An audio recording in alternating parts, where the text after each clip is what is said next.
मैं doctor Sumitra Meena, associate professor zoology, BSc part first. प्रिय विद्यार्थियों, आज हम मेंडलिज्म के बारे में पढ़ेंगे।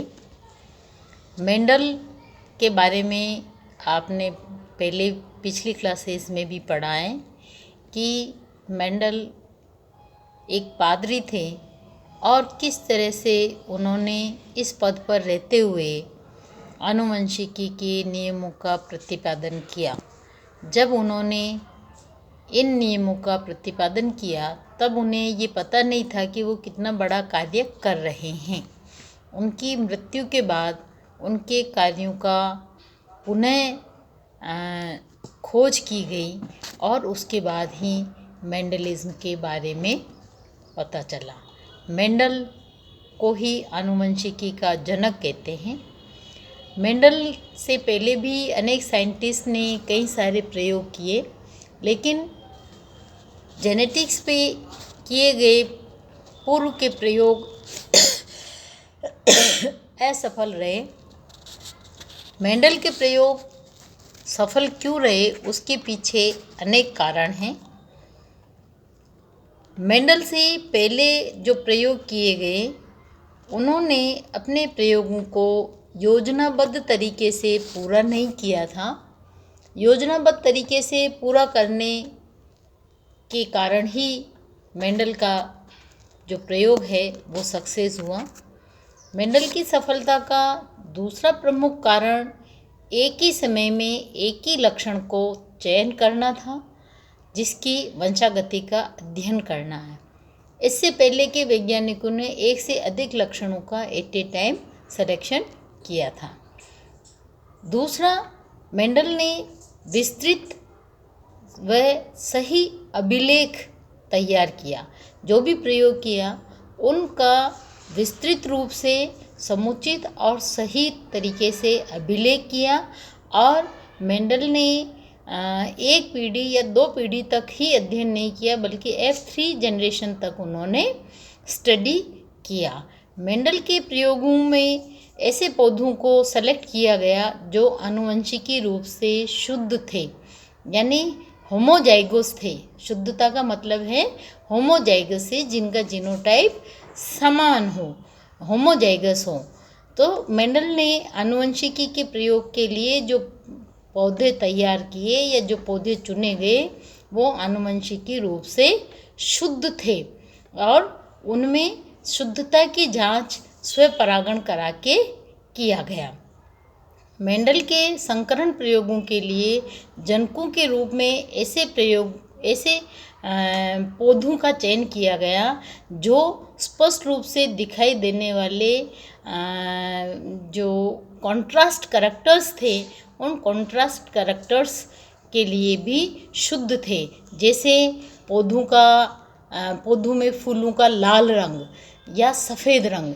इसी तरह से फली जो है, फली से सीड का जो कलर है वो ग्रीन है या येलो है।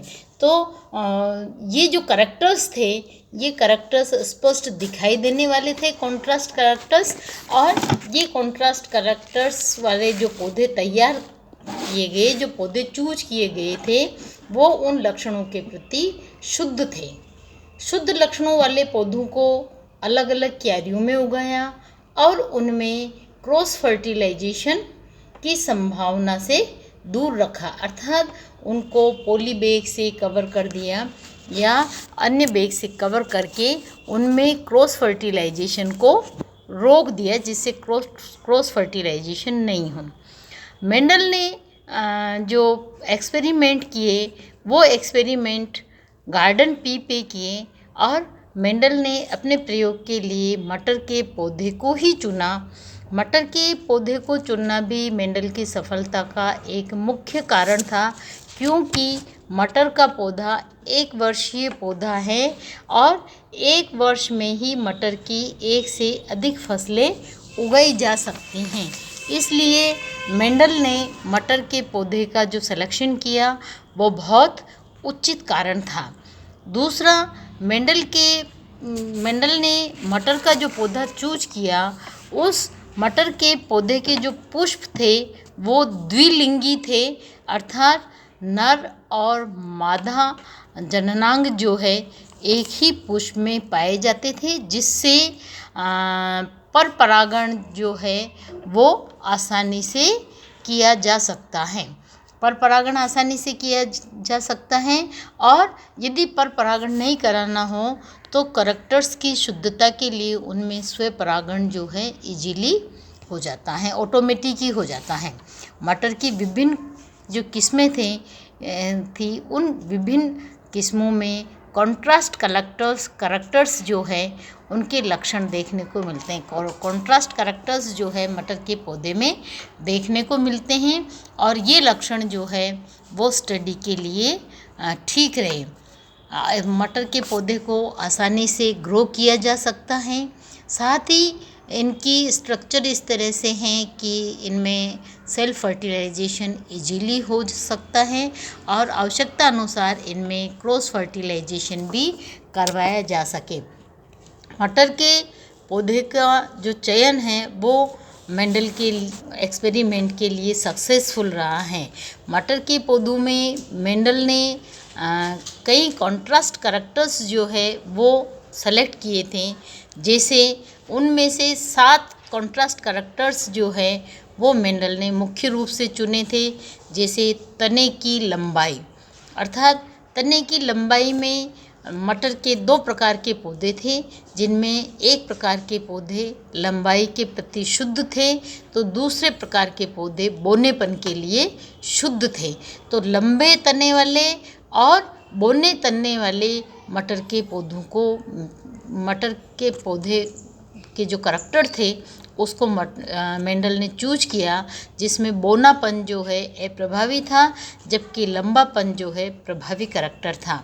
इसी प्रकार पौधे पे पुष्प की स्थिति, मटर का जो प्लांट था उस पे फ्लावर की पोजीशन एक्चुअल है या अग्रस्त है, उसके टर्मिनल है, तो उसके आधार पे मेंडल ने दूसरा करैक्टर जो है कॉन्ट्रास्ट करैक्टर चूज किया। इसी प्रकार फलों का रूप, यानी चपटा है या संकीर्णित है फली का रंग कैसा है, हरा है या पीला है, बीज की आकृति कैसी है, बीज की आकृति रिंकल्ड है या राउंड है अर्थात गोल है या झुर्रीदार है। इसी प्रकार सीड चोल, बीज का जो कलर, बीज पत्र का जो कलर है वो येलो है या ग्रीन है, और बीज चोल का रंग जो है वो ग्रे है या वाइट है। इस प्रकार मेंडल ने ये 7 कॉन्ट्रास्ट करैक्टर्स जो है वो मटर के पौधे में चुने। एक बार फिर से रिपीट कर देती हूँ मैं। तने की लंबाई, जिसमें लंबापन और बौनापन, पुष्पों की स्थिति अक्षीय और अग्रस्त, फली का रूप चपटा है या संकीर्णित है, फली का रंग हरा है या पीला है, बीज की आकृति गोल है या झुर्रीदार है, बीज का रंग पीला है या हरा है, और बीज चोल का रंग ग्रे है या वाइट है।